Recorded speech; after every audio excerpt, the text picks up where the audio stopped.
Hello, welcome to Scale by Design. I'm your host, James Mackey. We have a very exciting episode for you today. I'm joined by a few friends, and we're going to be discussing a lot of things tied to the current economic environment, fundraising environment, and how VCs and founder CEOs are working together to get the best results possible in 2023. So the friends that are with me today are, first off, Doug Landis. Doug is a growth partner at Emergence Capital, investing in Series A, B, and primarily B2B SaaS. Emergence was the first money in Salesforce and Zoom, which is pretty cool. Doug, thanks for joining us today. Right on. It's good to be here. Yeah, it's good to have you. Next up, we have Scott Barker. Scott is the partner and co-founder of GTM Fund, investing in pre-seed to Series A, primarily in B2B SaaS. Scott, what's up, man? How are you? I'm excellent. Thanks for having me, man. Excited to be here. Yep, excited to have you here too. And Brandon Metcalf, founder and CEO of three companies, Blueprint, Assemble, and Place. Brandon, welcome. Hey, thanks for having me on. I love all this B2B SaaS. This B2B SaaS stuff, right? Yeah, I'm really pumped about today's episode. This is going to be a lot of fun riffing with you guys and discussing these topics. So to start us off, Doug, do you want to jump into this first? I'd love to get your thoughts on the current economic environment. Maybe we can start macro and then cascade down to what's happening in tech. And for everybody tuning in, Doug is not an economist. Okay, so no, none of us are. Come on, we're all going to sit here. Right? Yeah. I don't think the economist from any of us. Yeah, this is solely entertainment. All faith in economists have gone out the window anyway. So even if there was some professional economists on this, I don't know how much you can take what they're saying. That's amazing. No shade to them, but by the way, huge recommendation to all y'all, and James, this is no offense, but y'all should listen to All In podcast with Chamath and David Sachs and Jason Kalkanis. They're the true OGs of kind of Silicon Valley and investing.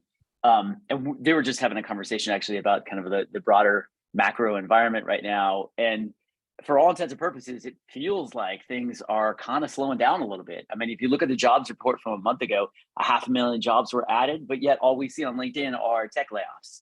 So it's like there's a really interesting kind of, it's not quite misinformation, but it just, things feel funky because no one really knows what's going on. The Feds, they could have raised interest rates 0.5%, and then they raised them 0.25%. And so these are all signals that like maybe things are slowing down, maybe we're going to come out of this, but I know the government's going to be watching, because if we start putting too much cash out there again, then they're going to push interest rates up again to try and slow things down. All of these things, though, are forcing tech companies in particular, who were way too bloated and were spending way too much money, to actually get more responsible. What's really interesting is if you look at, and this is one of the things that they just recently shared, over the last 60 years, the most successful companies, public companies, were ones that were created in difficult economic times, difficult economic situations. In fact, some of our most successful companies in the past were started in 2008. And so like as investors, it's a great opportunity to look for companies to invest in, because if you're going to start a company right now, you've got to be hyper-focused. You've got to have a ton of grit. You've got to really, really want to do this. When you're in a frothy environment, you're getting things like shoestrings.com and raising $25 million. And it's like, what the hell is that thing? Thing's never going to turn into anything. It's like back in 2000, 2001, right? And so it feels like it's not as doomsday as we all thought we were heading in. And there's still a ton of opportunity and upside. We just have to be smart. We've got to build, we have to build companies that are focused on profitability and old school metrics, and not like this growth at all costs. That's my 2 cents. Gotcha. And Brandon, what are your thoughts on what's going on with layoffs in big tech? Like we obviously just saw Salesforce go through another cut, speaking to the performance of the revenue organization and sales folks working there. But it seems like every week, right? Like we're seeing more and more cuts. It seems within big tech, the layoffs have not hit bottom. And there are, I think, varying opinions on what might be going on at this point in time, but curious to get your thoughts there. Yeah, I mean, if you look at the number of people that these big companies hired during the pandemic, the amount that they're laying off is a fraction of what they actually hired, which I think is a really good indicator. So Salesforce hired 30,000 people and they laid off 8. Now it'll be interesting to see what some of these activist investors try to force Salesforce to do with tightening up their budget and all of that. But some of this is culturally, when talking about Salesforce, like their culture is to spend a lot of money on their sales team, which is why they have the best salespeople. But I think in general, there's still a lot of tech jobs available. It was a few weeks back. I posted out on LinkedIn that there's 12 million people or something that work in tech, and there's about 1 million open jobs in tech. So it's just such a weird environment, because I know we're hiring right now and it's hard. Salaries are still just as expensive. Finding the right people is actually even more challenging, because now people don't want to move. Yes. Because now they're terrified. I'm going to leave, and then what's going to happen? And so it's a crazy environment when it comes to it. But I think positioning and messaging and all that's the most important thing right now. But I would anticipate we are going to see more tech layoffs.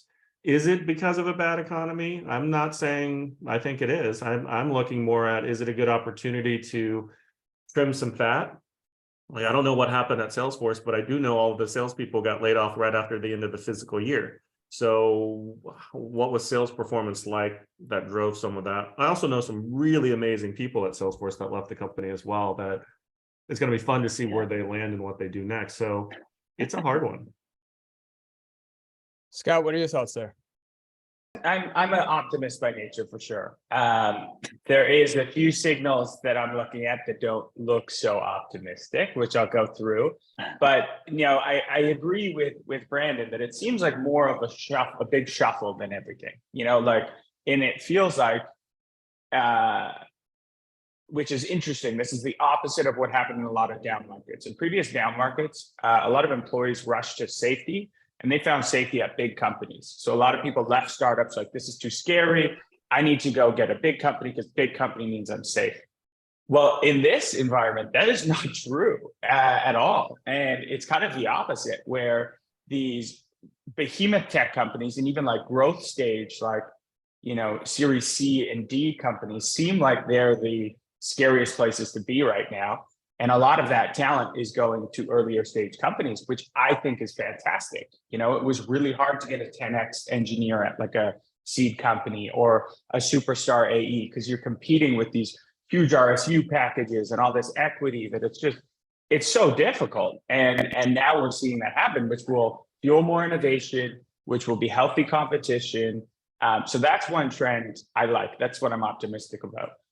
The thing I'm not so optimistic about is, as that shuffle happens, there is still a gap between when someone loses their job and they get another job, and people stop spending in those, 3-6 months. Maybe they take a bit of a sabbatical. I'm seeing that happen quite a bit. People have been grinding for a decade and they want to just, listen, I'm going to chill for 6 months. And that is we haven't seen the trickle down effect of that yet. That's going to affect consumer brands, e-com brands. Manufacturing is going to slow down. That supports all of those brands. And like tech got hit hard, but I don't think some of the other industries have shown the true effects of this yet. Like, because those tech jobs, those are like, people are making 250, 500K a year. And they spend a lot of money and they drive the economy. Those are really good jobs. And it's going to start trickling down into a lot of other industries. I try and focus on things that I see personally. And like, we just got a new office at GTM Fund, and the amount of commercial real estate that is open right now, that isn't really like being counted as like open, because people are stuck in these 3 to 5 year leases. And so they're still getting paid, but as soon as that's up, no one's filling them. And so that's scary. Commercial real estate is going to be a little bit scary. Home buying is slowed way down, at least here in Vancouver. And my fiance runs an e-com brand. They're doing well, but you have to think soon people are going to be spending less, at least on like kind of more luxury high-end things. So anyway, that's some things I'm happy about and some things that I'm scared about. Yeah, I hear you. I think it's interesting though, coming out of the Great Resignation and all of that stuff though, because like another angle that I look at this is, there's a lot of people that switched a lot of jobs and got really, really big raises to switch those jobs. So a lot of individual balance sheets are way higher than they've ever been. So people have still more cash to spend. So I do the same thing. I kind of compare what's going on in my world to how I feel. And like I try to go out to dinner here in Austin, you can barely get into a restaurant. Like going out shopping, everything's packed. Like it just doesn't feel, at least here in my bubble, that we've seen any type of consumer slowdown.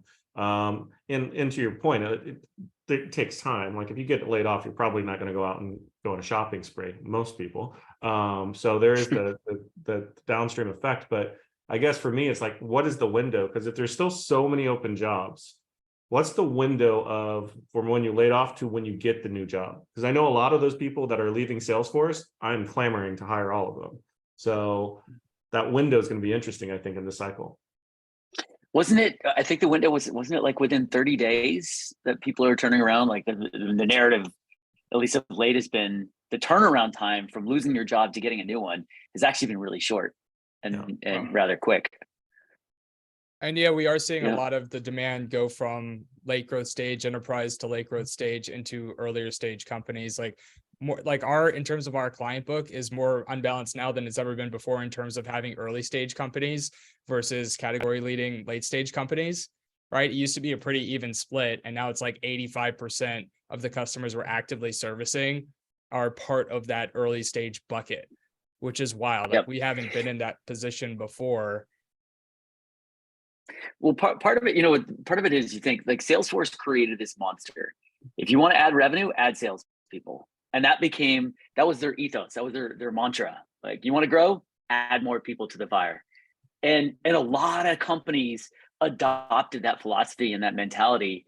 And that only works for so long until you realize we're way too fat. We're just not going to be able to sustain if things start to soften. If our customers slow down the clip of which they're buying and spending, it's going to be a massive imbalance. And that's a big part of the reason why tech has been hammered so much in terms of the job market. But again, look at other industries. They're not going through the same thing as tech is going through. So it feels more intense because we're all in the middle of tech. And like, look, we do Series A, B investments, and a whole bunch of our companies had to do rifts and layoffs at both Series A and B. And it's like, whoa, that's crazy. But again, that's also a symptom of the fact that we're like, got to triple, double. And, so you hire for triple growth, and then things slow down. You're like, oh shit, I got we're burning too much.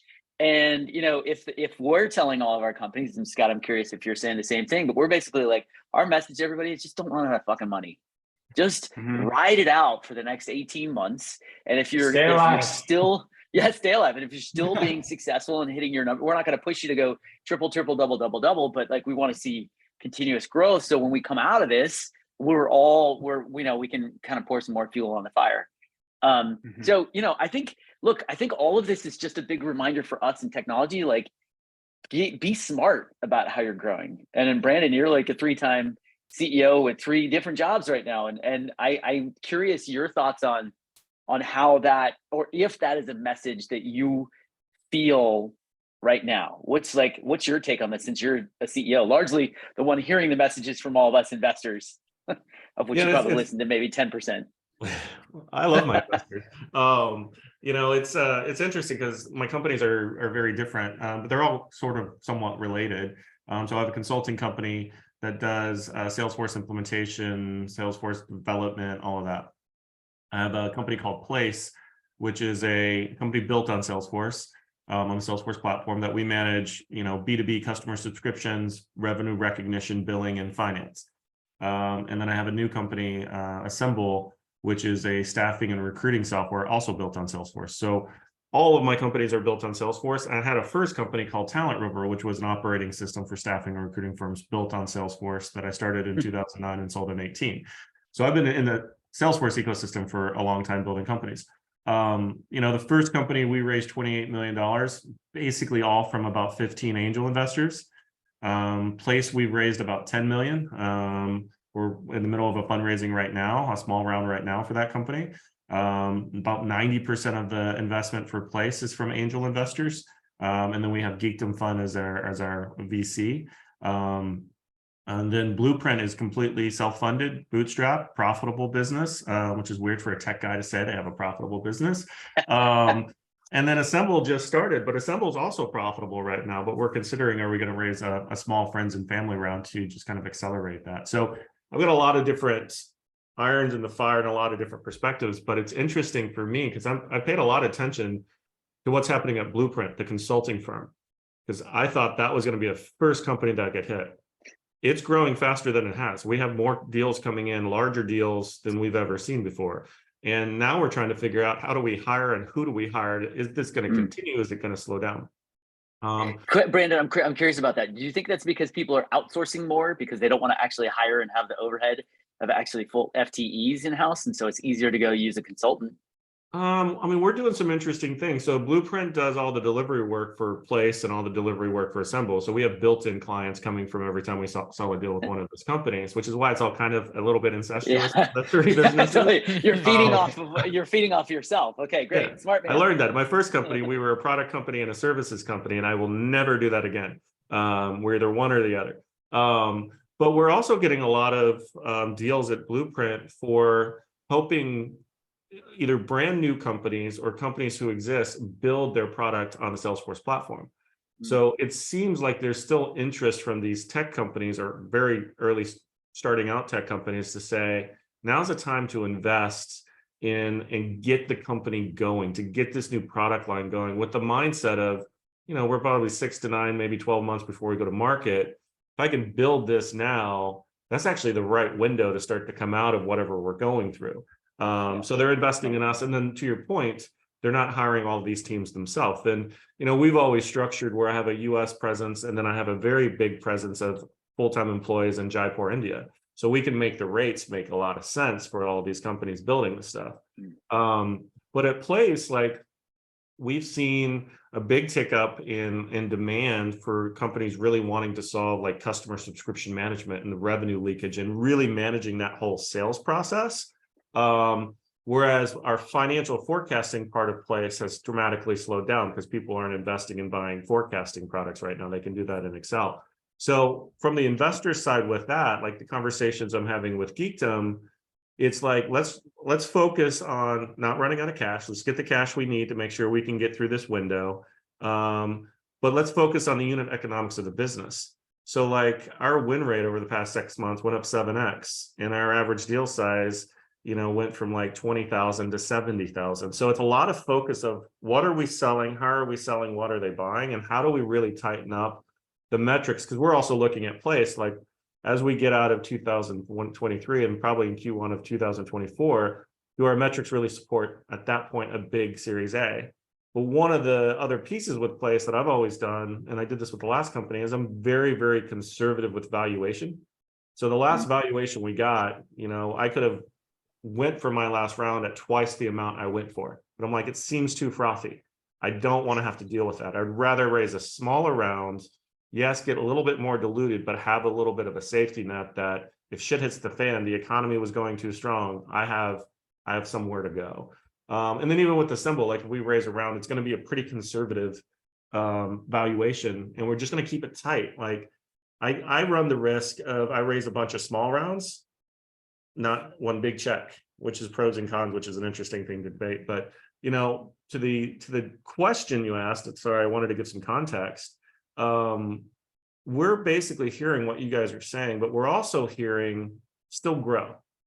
You don't need to grow a lot, but don't cut so deep that you cut so much muscle that the business stops.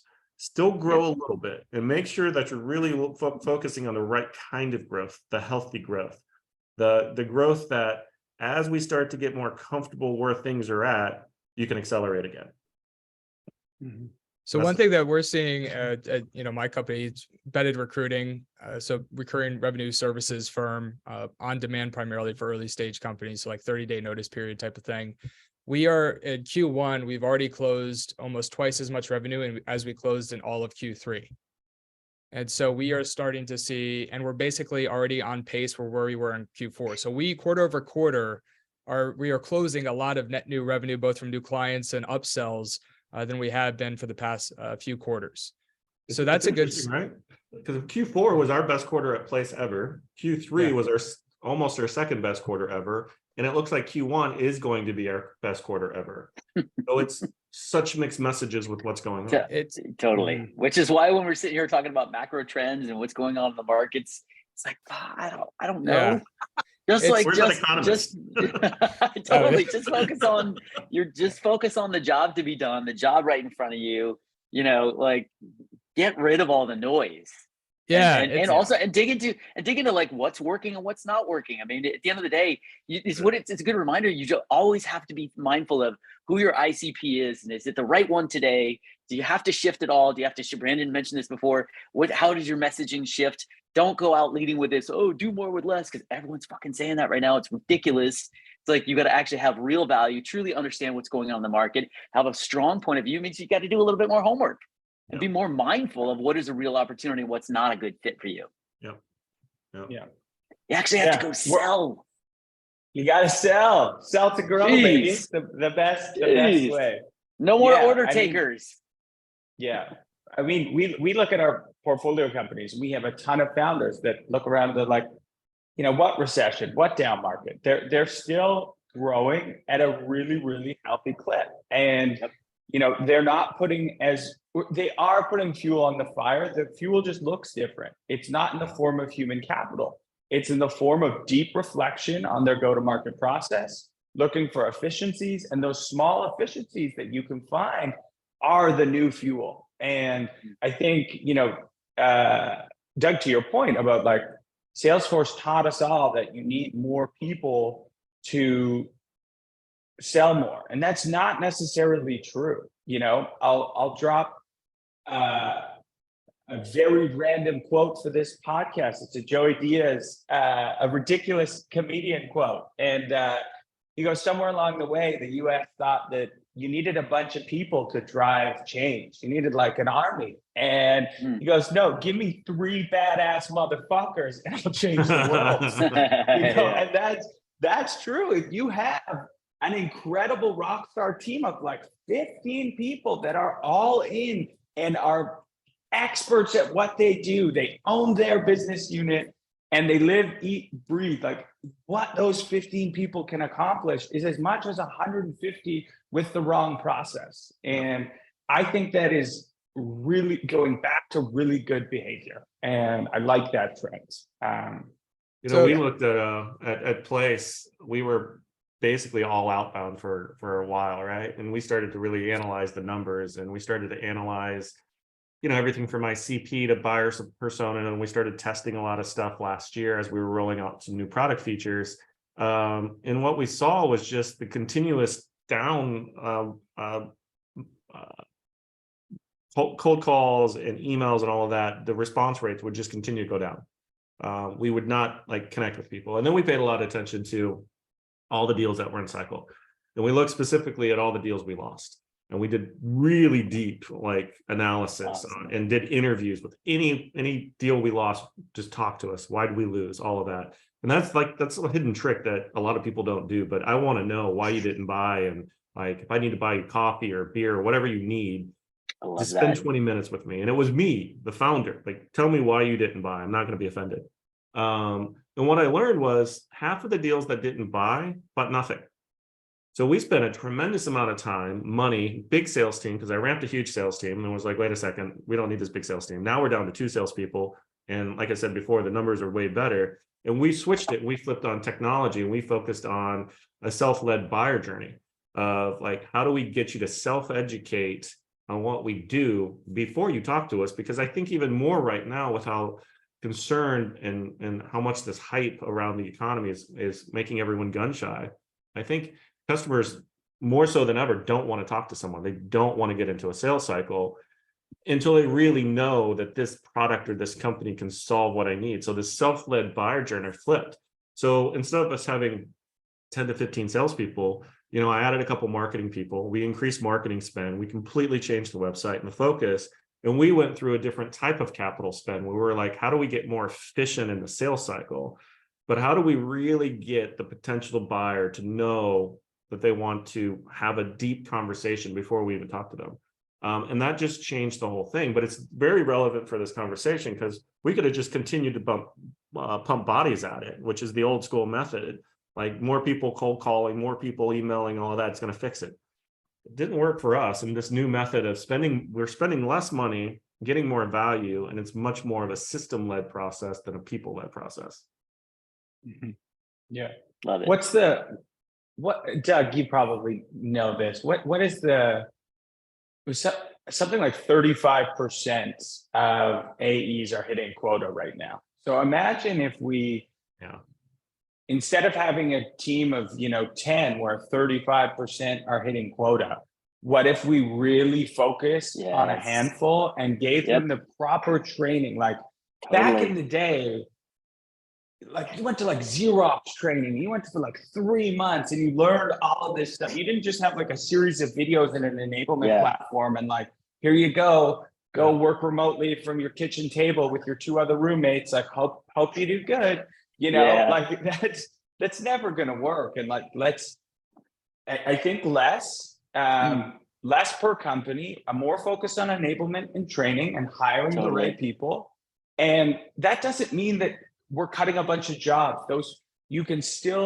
That leaves room for other innovation, other companies, and they can have a smaller team that are rock stars that know that in and out, and they become experts again. Like we need to make salespeople experts again. We lost that. They need to be category experts, not just experts at selling, which we over-index to. Sales, tips, tricks, hacks, blah, blah, blah. Coming from someone who builds sales hacks. Build sales hacker. But like we over-index that way. You need to understand your category deeply. You need to understand your technology deeply. You need to understand the pain of your buyer deeply. Like you should go to school. If you're selling to a CMO, you should go to like CMO school for 6 months, and then you'll be a weapon. So spot on. So spot on. And you got to feed the machine. I love it. Like, a lot of companies right now. I saw, I think it was Pavilion or someone put out a survey that the average pipeline coverage right now is 3x. So, if your team's only hitting 35% of quota, is the machine being fed? And that's like good indication that your funnel is flipped around. You have more salespeople than you do have pipeline, and all of a sudden you have a lot of expense and not a lot of potential for revenue. So guys, is this advice, like what you're saying in terms of looking for efficiency gains, is this along the lines of what the advisement you're giving to your portfolio companies, the CEOs right now? Like what other insights are you sharing? What other advisement are you giving them right now to get the best results possible in the current market? Doug, do you want to start us off? Yeah, well, I mean, as I said before, it's the first thing we're looking at is we're going to do some more deep analysis about who we're targeting and why. Like, let's look at, do we really have the right ICP? Are we starting to see signal in other industries that were kind of nascent, kind of on the cuff industries for us that now all of a sudden are super engaged and they're actually a much better fit for us, but that might cause us to go in a different direction. To Scott's point, I mean, all I can say is fuck yes, because I would much rather, as a sales leader, I'd much rather have 5 or 6 reps that are doing 90, 100, 110% attainment versus 15 reps that are all doing an average of 50% attainment. I mean, that's one, it's more difficult. Morale's a lot harder. People aren't, really feeling the love and the excitement. And so, if we can just choose to double down and really focus on, on their efforts on, making them better, I think that everyone's gonna be so much more successful and happier. By the way, we're also going to see a huge influx of technology to also augment what these reps are doing, right? If you just even start to scratch the surface of what ChatGPT can do, and what if you're going to get big automated email writing cadences that it's just like that's converting at a higher rate than what an outbound BDR can do, all of a sudden you're like, great, let's do that because I just want to talk to customers that are in market, right? So I think this opens up the door if you have less reps to think about ways in which you can leverage technology. And that's just going to make it really interesting for us as investors. We're going to see some really cool companies that come out of this and hopefully, they turn into some big darling children. Well, and I mean, it's so relevant, like ChatGPT, just to give it a true real life example for us. We have a content marketing person at Place. Because of ChatGPT, he's actually now freed up more because we basically have a free part-time copywriter. Yes. That we ended up like, I have a podcast called Cash and Burn that we were paying a service like $2,000 a month to like edit and monitor and manage and all that. Our internal guy that was doing all this copywriting, he now has time to take that on. I just saved $24,000 a year because of ChatGPT. So it's really looking at like, how do we best efficiently use our time and resources to deliver, like the podcast for me is great. It's a huge lead source. So we know we need to invest in that, but we also need content and in copywritten. So there's ways to play the game to get rid of costs that you may not have thought about before. Totally. Yeah. And it's not just Chat GPT, like that's the one getting so much hype, but like it's a generative AI is across everything. Yeah. You know, I just said we have a Large content language and models. media. Yeah, our content media person who I sent her it's one of our portfolio companies, not to plug the book, but it's like a generative AI kind of Canva. And it's with your design, with your videos. They've got social media, it'll write your posts. You could like put your book in there and it will write 10,000 tweets for you. Like it's so crazy. And I just said to her, I was like, if you spend the next 3 months really learning this, you will have a job for the next 5 years. You'll be so far ahead of people. You could basically run an entire content design team on your own. Like, go learn this. It will be the best thing you've ever done. But it's crazy. And just going back to what we were talking about of like really empowering these. I don't know if you guys, through your companies interact with a lot of like Gen Z that's kind of coming up, that's going to be the next wave. Something I've noticed, and it's like kind of the opposite of what everyone paints them as, is they really want to learn and they really want process and they want to be told what to do. I think like everyone kind of got lost at like, no, give them freedom, give them remote. Like that's what they want. They want to live their life. No, they have no clue what's going on. They grew up in a world that's so confusing. The pace of innovation is so dramatic that they're like, I just want my work to tell me to do because everything else is just blowing my mind. So please, like, someone be an adult, tell me how to do my job, and I'll do that really well. Love it. Love it. Oh, that's so good. It's wild. It's wild. So yeah, making sure your process is just rock solid. And I think we've done a disservice to a lot of people that have come into the tech industry in the recent years and haven't set them up for success. And we should. Yeah, that was really cool what you're talking about with the Chat GPT in terms of being able to replace like a part-time copywriter. And I know you were talking about generative AI, Scott. What other examples are we seeing of that within your portfolio companies right now? Are there any other use cases right now that you could share with us? So there's a ton. I feel like almost every company's it's on their radar and they're trying to figure out how to work it in. Writer.com is a fantastic portfolio company of ours that is using generative AI. Have been before the buzz, which is super cool. There's Mutiny's using it. Mutiny is a tool, and marketers absolutely love it. I would go check it out. Simplified, as I mentioned, there's quite a few. Everyone's going to try and layer this technology in. There is, and sorry, Doug, just quick. If you didn't see this coming and you're jumping on this now, you're fucked. And you're probably just building a wrapper around something that is just an API that anyone can do. And those companies will only last like 6 months. But there's a lot of really smart people that were building their own models that now have been able to plug in things that OpenAI are doing that are making their models more effective. And I think some of those companies will do really well. I'm sorry, Doug. No, you're good. I mean, it's, the thing that I think we need to be really careful about is, there's a couple different ways to think about kind of these large language models. The foundational layer on top of which is basically the core of which OpenAI and Bing's new search capabilities and Google's, what's it called again? Bard is all kind of built on, right? So there's the foundational element, which the real companies that want to leverage AI technology in their applications are going to be down at that level. They're going to be choosing to use OpenAI or Bard, or even lower level, even at the foundational layer. The thing that we have to be careful about, the Jaspers of the world, no offense to them, they're going to die. They're going to die because all they're doing is reselling OpenAI. They're a layer on top of OpenAI. Yeah. And guess what? That is a commodity and it's going to disappear. What really matters is how can you do what we call applied AI, which is the workflow around what's happening from the data that you extrapolate now. It's basically like all this is basically like Google 2.0, arguably, right? And it's like, so now I have all this great insights and this great data, whether it's written in whatever form, written, images, whatever it may be, video.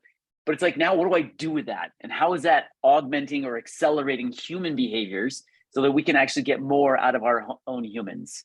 And and to me, those are the pieces that you need to be looking for, is like, where's the workflow being built on top of this technology? Because that's where things are gonna be really interesting. Ironclad, one of our companies, took the OpenAI API, and in their application, now what they do is they do like redline audits. So it's a contract platform, right? So it's for contract management and contracting.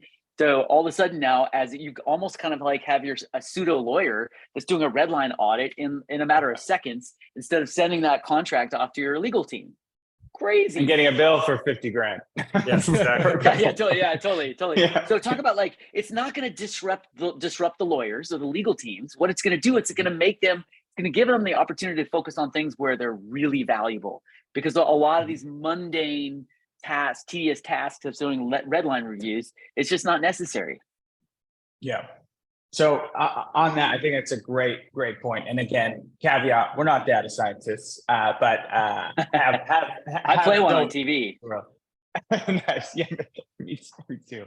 Delve into this race. So no shade on Jasper again, but I agree with your take. The other interesting thing about OpenAI, what I've been learning, is it's very unlikely that the enterprise is going to adopt a lot of this unless they change how it's structured. So right now, the outputs of this are not owned by the company that's using them. It's actually owned by OpenAI. That is a huge risk for IP, security, compliance. Like, imagine telling your head of security that we're using this tool, we're using our data to spit out outputs. If we don't now own those outputs, now you're going to keep the attorneys employed. Yeah, right. Exactly. And that's why we these like applied models and things that like writer.com, that's not the case. That's why they work with all these enterprise companies, because they don't own the data outputs. And so there's some things that I think OpenAI will be great for consumers. I don't think consumers care too much. They can like paint a pretty AI picture, and they can write some of their essays in university, and there'll be a ton of cool applications. But like when it comes to enterprise security, like things like that really, really matter. That's awesome. Totally. Well, it's really, really exciting stuff that's going on with ChatGPT and generative AI. So I think it'll be really interesting to see, as companies are scaling back, how that'll impact org charts and how much of the work will start, the more the tedious tasks will start to go to these tools versus people. So I'm really pumped to see what you guys are seeing over the next few months. And yeah, I think this is a good stopping point, just so we're not coming right up to it at the last minute, right? We're rushing. So I just want to say thank you guys so much for joining me today. This has been a blast. So absolutely great group. Yeah, no, we could riff for a while. I know. I'm like, we're just getting started. Yeah, I feel like we're just getting some momentum. The coffee's kicked in. I'm like, come on, let's get going. Right? Are we starting a podcast now? Is this the start of the podcast? Yes, Scott. Who's got time for that? Yeah, no. Hey, just not. I mean, I'm just looking after Brandon here. I mean, like, he's got 3 companies to run. Right. You guys can come on whenever you want. You don't even have to start showing. Just let me know anytime you guys have a good topic or want to chat about something. Just come on here. Let's do it. Let's do it. Okay. I've got some ideas for you, James. We'll discuss. Right, guys. Keep them coming. Keep them coming. Well, hey, for everybody tuning in, thank you so much for joining us. If you know anybody that would be a good guest for the show, please feel free to reach out. You can reach us at scalebydesign.io. Also, if you feel like you're getting value from the show, we'd really appreciate if you could leave us a review either on Apple Podcasts or Spotify or wherever you're listening to. And make sure to catch us next week. We publish every Wednesday at 5 a.m. Eastern. Thank you so much. We'll talk to you next time.